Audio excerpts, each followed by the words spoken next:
এমন অনেক বাচ্চা আছে অতি চঞ্চল, কোনো কিছুতেই মনোসংযোগ করে না, পড়ালেখায় মনোযোগ নেই। এমন বাচ্চাদের মনোযোগী করতে মা বাবা প্রাণান্তকর চেষ্টা করছেন। নমস্কার, উর্মি হোমিও হলের পক্ষ থেকে আপনাদের সকলকে জানাই আন্তরিক প্রীতি ও শুভেচ্ছা। আমি ডাক্তার দিবাকর দাস, একজন হোমিওপ্যাথিক চিকিৎসক। দীর্ঘদিন ধরে যৌন, মানসিক ও পুরাতন রোগীদের চিকিৎসা সেবা দিয়ে আসছে। আজকে আপনাদের সাথে কিভাবে বাচ্চাদের পড়ালেখায় মনোযোগী করে তোলা যায় সে সম্পর্কে আলোচনা করব। তার আগে যদি আলোচনাটি ভালো লাগে তাহলে অবশ্যই চ্যানেলটি সাবস্ক্রাইব করে শেয়ার করতে ভুলবেন না এবং নতুন নতুন ভিডিওর আপডেট পেতে বেল আইকনটি অন করার অনুরোধ করছি। চঞ্চল বাচ্চাদের পড়ালেখায় মনোযোগী করতে রুটিন তৈরি করুন। পড়ার একটি শান্ত ও নির্দিষ্ট স্থান নির্বাচন করুন। খেলার ছলে পড়ান, বিরতি দিন এবং তাদের পছন্দের উপকরণের ব্যবস্থা করুন। এছাড়া পড়ালেখাকে আনন্দদায়ক করে তুলুন। বাস্তবসম্মত লক্ষ্য নির্ধারণ করুন। ইতিবাচক পরিবেশ তৈরি করুন এবং প্রশংসা করুন। পড়ার পরিবেশ ও রুটিন, নির্দিষ্ট রুটিন। প্রতিদিন একটি নির্দিষ্ট সময় এবং নির্দিষ্ট স্থানে পড়তে বসানোর অভ্যাস করুন।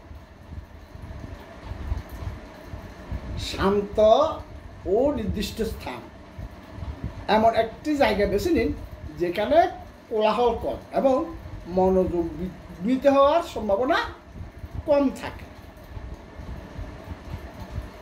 বিরতি, দীর্ঘক্ষণ না পড়িয়ে নির্দিষ্ট সময় পর পর ছোট ছোট বিরতি দিন যাতে তাদের মনোযোগ ধরে রাখা সম্ভব হয়। আসুন পড়ালেখার পদ্ধতি জেনে নিন। মজার ছলে পড়ান। লেখাপড়াকে খেলার ছলে বা আনন্দদায়ক কার্যকলাপের মাধ্যমে শেখান। বাস্তব জীবনের উদাহরণ, গণিত শেখানোর জন্য খেলনা বা বাস্তব জীবনের জিনিসপত্র ব্যবহার করুন। গল্প ও ছড়া, ভাষা শেখার জন্য গল্পের বই পড়ুন এবং বা ছড়া শোনা। আগ্রহ অনুযায়ী উপকরণ, শিশুর আগ্রহের উপর ভিত্তি করে পড়ার উপকরণ নির্বাচন করুন। শারীরিক ও মানসিক সুস্থতা, শারীরিক ব্যায়াম ও খেলাধুলা। শিশুদের শারীরিক কার্যকলাপ ও খেলাধুলায় অংশগ্রহণের সুযোগ দিন যা তাদের মস্তিষ্কের সতেজতা বাড়াতে সাহায্য করে। শ্বাস প্রশ্বাসের ব্যায়াম, কিছু বেসিক শ্বাস প্রশ্বাসের ব্যায়াম শেখাতে পারে যা মনোযোগ বৃদ্ধিতে সহায়ক হতে পারে। উৎসাহ ও প্রশংসা, ইতিবাচক পরিবেশ। পড়ার সময় একটি ইতিবাচক এবং উৎসাহব্যঞ্জক পরিবেশ তৈরি করুন। প্রশংসা ও উৎসাহ, ভালো করলে প্রশংসা করুন।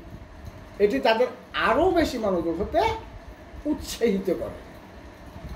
বাস্তবসম্মত লক্ষ্য, ছোট ছোট এবং বাস্তবসম্মত লক্ষ্য নির্ধারণ করুন যা অর্জন করা সম্ভব।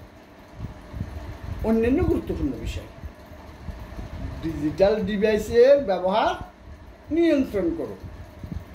মোবাইল, টেলিভিশন ও অতিরিক্ত স্ক্রিন টাইম শিশুদের মনোযোগের অভাব ঘটাতে পারে, তাই এর ব্যবহার সীমিত করুন। অতি চঞ্চলতা, যদি আপনার সন্তান অতিমাত্রায় চঞ্চল হয় এবং কোনো কিছুতে মনোযোগ দিতে না পারে তবে তা কোনো মানসিক সমস্যার লক্ষণ হতে পারে, যেমন attention deficit hyper active disorder, ADHD। সেক্ষেত্রে একজন অভিজ্ঞ হোমিওপ্যাথিক চিকিৎসকের পরামর্শ নেওয়া উচিত, কারণ অটিজম সারিয়ে তোলার জাদুকরী কোনো চিকিৎসা নাই। হোমিওপ্যাথিক চিকিৎসায় অটিজম সারিয়ে তোলা সম্ভব। এই ক্ষেত্রে উর্মি হোমিও হল রোগের মূল কারণ শনাক্তের মাধ্যমে বিশ্বমানের হোমিওপ্যাথিক চিকিৎসা সেবা দিয়ে আসছেন। আজকে এই পর্যন্তই।